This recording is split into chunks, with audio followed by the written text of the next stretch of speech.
আসসালামু আলাইকুম প্রিয় শিক্ষার্থী ও যেখান থেকে দেখছেন সকলকে আমার আন্তরিক অভিনন্দন ও শুভেচ্ছা ও ভালোবাসা। প্রিয় শিক্ষার্থীবৃন্দ, আজ আমি একটি গুরুত্বপূর্ণ অধ্যায় পদার্থবিজ্ঞানের তোমাদেরকে দেখাবো। কিছু গাণিতিক সমস্যার সমাধান আমি করে দেখাবো তোমাদেরকে।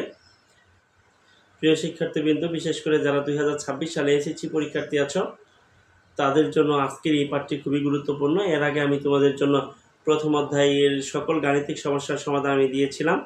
এরপরে আমি ধরেছিলাম তরঙ্গ অধ্যায় আমি মোটামুটি সকল গাণিতিক সমস্যার সমাধান তোমাদেরকে দিয়েছি। আমার একটি ইউটিউব চ্যানেল আছে, সেই চ্যানেলে যদি তোমরা মিস করে থাকো দেখতে পারো, তো ফেসবুকেও দেখতে পারবে। আমার ইউটিউবের চ্যানেলের নাম হলো the bless science and math hub. The bless science and math hub, the bless science and math hub. প্রিয় শিক্ষার্থীবৃন্দ, আজকে আমি গুরুত্বপূর্ণ একটি অধ্যায় বল থেকে কিছু গাণিতিক সমস্যার সমাধান আমি তোমাদেরকে দেখাবো।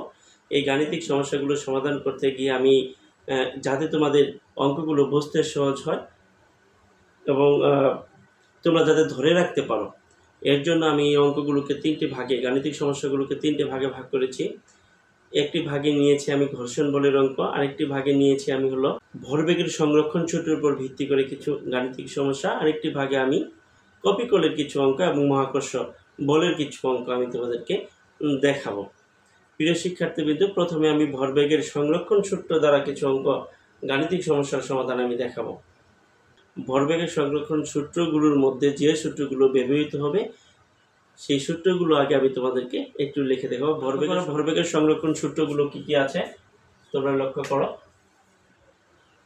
প্রিয় শিক্ষার্থীবৃন্দ, ভরবেগের গাণিতিক সমস্যার ক্ষেত্রে আমি এই সূত্রগুলো ব্যবহার করলেই সকল গাণিতিক সমস্যার সমাধান আমি দেখাতে পারবো। খেয়াল করো প্রিয় শিক্ষার্থীবৃন্দ, কখন কোন সূত্র ব্যবহৃত হবে তা বোঝানোর জন্য আমি একটি প্রশ্ন বোর্ডে লিখেছি, একটি উদ্দীপক লিখেছি বোর্ডে। তোমরা লক্ষ্য করো কি হবে, কখন কোন সূত্র পড়বে। এই গাড়ি দুটি দেখো, পিছনে গাড়িটি 40 মিটার পার সেকেন্ড বেগে আর সামনের গাড়ি 30 মিটার পার সেকেন্ড বেগে যাচ্ছে। যেহেতু সামনের গাড়ির বেগ কম, পিছনে গাড়ির বেগ বেশি, তাহলে পিছনে গাড়ি অবশ্যই একসময় সামনের গাড়িকে ধাক্কা দেবে। এই ক্ষেত্রে তুমি একটা জিনিস খেয়াল করো, সংঘর্ষের পরে যদি একটি গাড়ির বেগ দেওয়া থাকে আরেকটি গাড়ির বেগ চায়, যদি বলা হয় যে সংঘর্ষের পরে প্রথম গাড়ির বেগ এই যে প্রথম গাড়ির বেগ 30 মিটার পার সেকেন্ড, তাহলে দ্বিতীয় গাড়ির বেগ কত, অথবা দ্বিতীয় গাড়ির বেগ হলো 40 মিটার পার সেকেন্ড, তাহলে প্রথম গাড়ির বেগ কত। অর্থাৎ সংঘর্ষের পরে যদি একটি গাড়ির বেগ দেওয়া থাকে আরেকটি গাড়ির বেগ চায়, তাহলে অবশ্যই প্রথম সূত্র ব্যবহার করতে হবে। সংঘর্ষের পরে যদি গাড়ি দুটি মিলিতভাবে চলে, তাহলে এই দ্বিতীয় সূত্র ব্যবহৃত হবে। সংঘর্ষের পরে যদি কোনো গাড়ির বেগ দেওয়া না থাকে, তাহলে যদি প্রথম গাড়ির বেগ চায় তাহলে এই সূত্র ব্যবহার করতে হবে।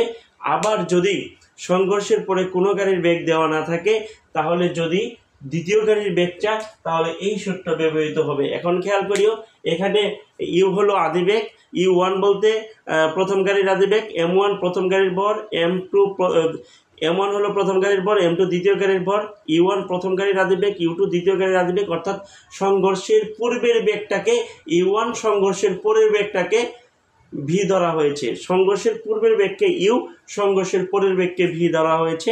এই ক্ষেত্রে M হলো তাদের ভর। M1 হলো প্রথম গাড়ির ভর, M2 হলো দ্বিতীয় গাড়ির ভর, U1 হলো প্রথম গাড়ির বেগ, U2 দ্বিতীয় গাড়ির সংঘর্ষের পূর্বের আদিবেগ, আর V1 হলো সংঘর্ষের পরে প্রথম গাড়ির বেগ, V2 হলো সংঘর্ষের পরে দ্বিতীয় গাড়ির বেগ। তাহলে আমি কথা কি বলতেছি, যে যদি সংঘর্ষ হয়, সংঘর্ষের পরে যদি একটি গাড়ির বেগ দেওয়া থাকে আরেক গাড়ির বেগ বের করতে বলে, তাহলে এই সূত্র ব্যবহৃত হবে। সংঘর্ষের পরে যদি গাড়ি দুটি মিলিতভাবে চলে, তাহলে দ্বিতীয় সূত্র ব্যবহৃত হবে। সংঘর্ষের পরে যদি কোনো গাড়ির বেগ দেওয়া নেই, প্রথম গাড়ির বেগ চায়, তাহলে এই সূত্র ব্যবহার করতে হবে। সংঘর্ষের পরে যদি কোনো গাড়ির বেগ দেওয়া না থাকে, দ্বিতীয় গাড়ির বেগ চায়, তাহলে এই সূত্র ব্যবহার করতে হবে। এখন বলতে পারো যে এই নিচের দুটি সূত্র কিসের জন্য ব্যবহার হবে। এই সূত্রটি ব্যবহৃত হবে পশ্চাৎ বেগ নির্ণয়ের ক্ষেত্রে। এই সূত্রটি ব্যবহৃত হবে। আমি পশ্চাৎ বেগের অঙ্ক যখন করব তখন আরেকটু বলবো। আর এই সূত্রটি ব্যবহৃত হবে শুধুমাত্র ভাসমান কোনো নৌকার ক্ষেত্রে দুপাশ থেকে যখন দুজন ব্যক্তি বিপরীত দিকে লাফ দেবে, তখন নৌকা কোন দিকে যাবে তখন নির্ণয়ের ক্ষেত্রে এই সূত্রটি ব্যবহৃত হবে। এখন তাহলে খেয়াল করো, আমি একটি উদ্দীপক দিয়েছি। এখন যদি একটা প্রশ্ন করা থাকে যে গাড়ি দুটি মিলিত বেগ কত হবে, তখন কোন সূত্র ব্যবহৃত হবে? মিলিত বেগের সূত্র হলো দ্বিতীয়টি। আবার যদি প্রশ্ন করা থাকে যে সংঘর্ষের পরে প্রথম গাড়ির বেগ হলো 30 মিটার পার সেকেন্ড, দ্বিতীয় গাড়ির বেগ কত, এরকম যদি প্রশ্ন করে তাহলে প্রথম সূত্র পড়বে, কারণ সংঘর্ষের পর প্রথম গাড়ির বেগ দেওয়া থাকলো, দ্বিতীয় গাড়ির বেগ বের করতে হবে। এখন খেয়াল করো যে প্রশ্ন করলো সংঘর্ষের পরে গাড়ি দুটির মিলিত বেগ কত হবে।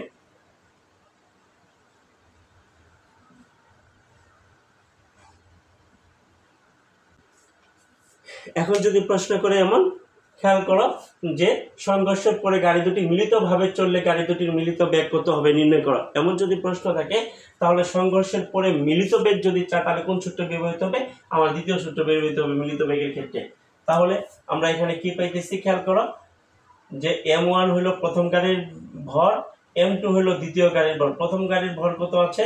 400 কেজি, 400 কেজি। দ্বিতীয় গাড়ির ভর কত আছে?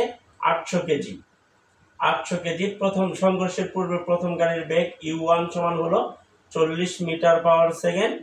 দ্বিতীয় গাড়ির বেগ হলো সংঘর্ষের পূর্বে কত? 30 মিটার পাওয়ার সেকেন্ড। এখন তুমি লক্ষ্য করো মিলিত বেগ কত হবে? মিলিতভাবে v সমান হোয়াট? তাহলে মিলিত বেগের সূত্র আমরা কোনটা জানি? এটা জানি। তাহলে লিখবো, আমরা জানি m1 u1 plus m2 u2 সমান m1 plus m2 into v। এখন মানগুলো আমি বসিয়ে দেই।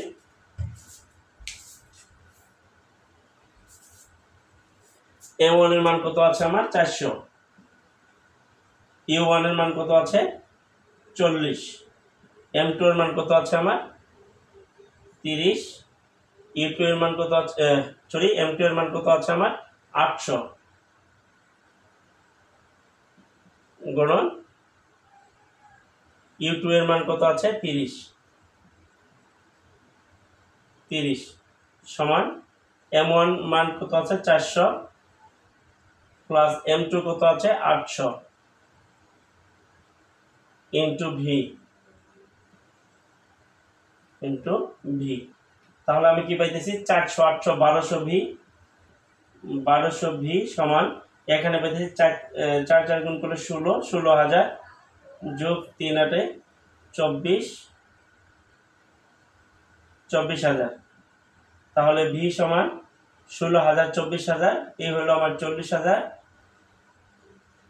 ভাগ এই 1200 নিচে চলে যাবে। তাহলে ভাগ করলে আমার কত আসবে? হলো 33.33 এত মিটার পাওয়ার সেকেন্ড। এভাবে আমি অঙ্কগুলা করতে পারি। তাহলে আমার মিলিত বেগ হবে 33.33 মিটার পাওয়ার সেকেন্ড। এখন যদি প্রশ্ন থাকে এমন যে সংঘর্ষের পর প্রথম গাড়ির বেগ 30 মিটার পাওয়ার সেকেন্ড হলে দ্বিতীয় গাড়ির বেগ কত? দ্বিতীয় গাড়ির বেগ নির্ণয় করো, এমন যদি প্রশ্ন দেয় যে সংঘর্ষের পরে প্রথম গাড়ির বেগ 30 মিটার পাওয়ার সেকেন্ড হলে দ্বিতীয় গাড়ির বেগ কত? আমি কি বলেছিলাম যে সংঘর্ষের পরে যদি একটি গাড়ির বেগ দেওয়া থাকে আরেক গাড়ির বেগ নির্ণয় করতে বলে তাহলে কোন সূত্র ব্যবহৃত হবে? প্রথম সূত্রটা ব্যবহৃত হবে। তাহলে প্রথম সূত্রটা কি জানি আমরা জানি যেহেতু সংঘর্ষের পর একটা গাড়ির বেগ দেওয়া আছে, তাহলে আমরা কি জানি? প্রথম সূত্রটা m1 u1 plus m2 u2 সমান m1 v1 plus m2 v2। এখানে খেয়াল করো m1 সমান কত? m1 হলো প্রথম গাড়ির ভর কত? 400 কেজি। m2 হলো দ্বিতীয় গাড়ির ভর কত আছে? 800 কেজি। u1 হলো সংঘর্ষের পরে প্রথম গাড়ির বেগ কত দেওয়া আছে? 40 মিটার পাওয়ার সেকেন্ড। u2 হলো দ্বিতীয় গাড়ির বেগ কত দেওয়া আছে? 30 মিটার পাওয়ার সেকেন্ড। সংঘর্ষের পরে প্রথম গাড়ির বেগ, তাহলে v1 সমান হলো 30 মিটার পাওয়ার সেকেন্ড। দ্বিতীয় গাড়ির বেগ নির্ণয় করো, তাহলে v2 সমান হয়। তাহলে যদি প্রশ্ন থাকে সংঘর্ষের পর প্রথম গাড়ির বেগ 30 মিটার পাওয়ার সেকেন্ড হলে দ্বিতীয় গাড়ির বেগ নির্ণয় করো, অর্থাৎ প্রথম গাড়ির বেগ দেওয়া আছে, দ্বিতীয় গাড়ির বেগ চেয়েছে, তাহলে আমার প্রথম সূত্রটা ব্যবহার করতে হবে। আমি সূত্রটি লিখে ফেলেছি এবং প্রত্যেকটার মান লিখে ফেলেছি। মানগুলো বসিয়ে হিসাব করলে আমার এর সমাধান হয়ে যাবে। তাহলে m1 এর মান কত আছে 400, u1 এর মান কত আছে 40, প্লাস m2 এর মান কত আছে 800, u2 এর মান কত আছে 30, সমান m1 এর মান 400, v1 এর মান কত আছে 30, প্লাস m2 এর মান 800, v2 বের করতে হবে। v2 সমান হোয়াট, এই তো 4 4 16, 16,000, 3 8 24, 24,000, সমান 3 4 12, 12,000, প্লাস 800 v2, তাহলে 16 24 এই হলো 40,000, প্লাস এই পাশে আসলে কি হবে মাইনাস 12,000, সমান 800 v2। তাহলে 800 v2 সমান 40 থেকে 12,000 বাদ দিলে হলো 28,000। তাহলে v2 সমান 28,000 ভাগ 800। তাহলে আমি ভাগ করলে কি পাবো,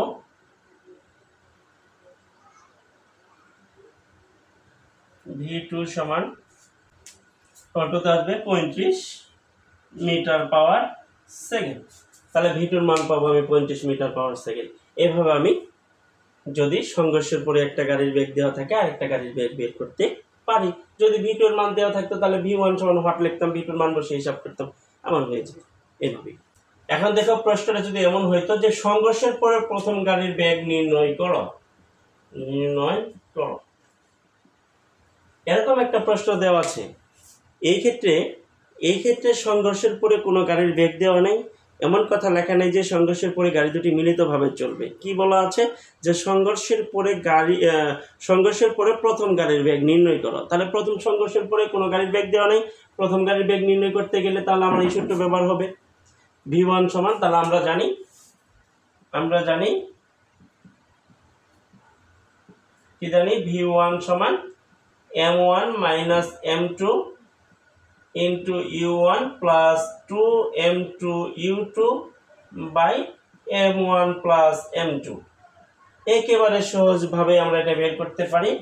m1 এর মান কত দেওয়া আছে, m1 এর মান এই যে আমি মানগুলি লিখে রেখেছি, m1 এর মান কত দেওয়া আছে 400,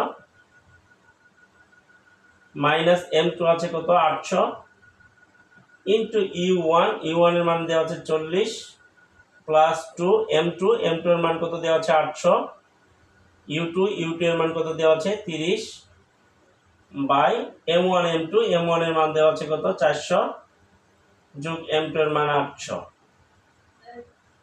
তাহলে 800 থেকে 400 গেলে 400, মাইনাস 400 গুণন 40, প্লাস আমার কি আসতেছে 3 দোকানে 6, আমি যদি এটা হিসাব করি তাহলে কি আসতেছে 3 8 24, 24 দোকানে 48, 300, তাহলে 48,000 আমার আসতেছে। এখন 400 আর 800 যোগ করলে 1200, এখানে আমি কি পাইতেছি মাইনাস 4 4 16,000, প্লাস 48,000 বাই 1200। 48,000 থেকে 16,000 বাদ দিলে আমার কত থাকে 32,000, বাই 1200 ভাগ করলে আমার কত আসবে 26.666, 6 7 লিখবো আমরা, 6 7 লিখবো আমরা, 26.67 এ পর্যন্ত লিখবে, এত মিটার পাওয়ার সেকেন্ড। যদি সংঘর্ষের পরে প্রথম গাড়ির বেগ চায় তাহলে আমরা এইভাবে বের করে নিতে পারি। আর যদি সংঘর্ষের পরে বলে দ্বিতীয় গাড়ির বেগ নির্ণয় করো, তাহলে আমি এই সূত্র বসিয়ে দেবো এবং মানগুলো বসিয়ে দিয়ে এইভাবে অনুরূপভাবে হিসাব করব, আমরা পেয়ে যাব। আশা করি তোমরা দ্বিতীয় গাড়ির বেগটা এই প্রশ্ন লিখে দ্বিতীয় গাড়ির বেগটা তোমরা বের করে নিবা। সুতরাং তাহলে একটা জিনিস খেয়াল করো, যদি সংঘর্ষের পরে একটা গাড়ির বেগ দেওয়া থাকে আরেক গাড়ির বেগ নির্ণয় করতে বলে তাহলে আমি প্রথম সূত্র ব্যবহার করব। সংঘর্ষের পরে যদি মিলিতভাবে গাড়ি দুটি চলে বেগ নির্ণয় করতে বলে তাহলে আমি দ্বিতীয় সূত্র ব্যবহার করব। যদি সংঘর্ষের পরে কোনো গাড়ির বেগ দেওয়া না থাকে, যদি বলে প্রথম গাড়ির বেগ নির্ণয় করো, তাহলে আমি এই সূত্র ব্যবহার করব। আর সংঘর্ষের পরে যদি কোনো গাড়ির বেগ দেওয়া না থাকে যদি দ্বিতীয় গাড়ির বেগ বের করতে বলে এই ক্ষেত্রে আমি এই সূত্রটি ব্যবহার করব। এইভাবে সংঘর্ষের পরের দিকে বেগের দিকে লক্ষ্য করে আমি সূত্রগুলো প্রয়োগ করব। সংঘর্ষের পরে কী ধরনের কথা বলা আছে, কি বেগ দেওয়া আছে না দেওয়া আছে, এর উপর ভিত্তি করে আমি সূত্রগুলো ব্যবহার করব। ব্যবহার করলে আমার এই গাণিতিক সমস্যাগুলোর সমাধান হয়ে যাবে। আশা করি এভাবে আমরা বেগটা নির্ণয় করতে পারবো। আজকে এ পর্যন্তই। ভালো থাকো সবাই। আল্লাহ হাফেজ।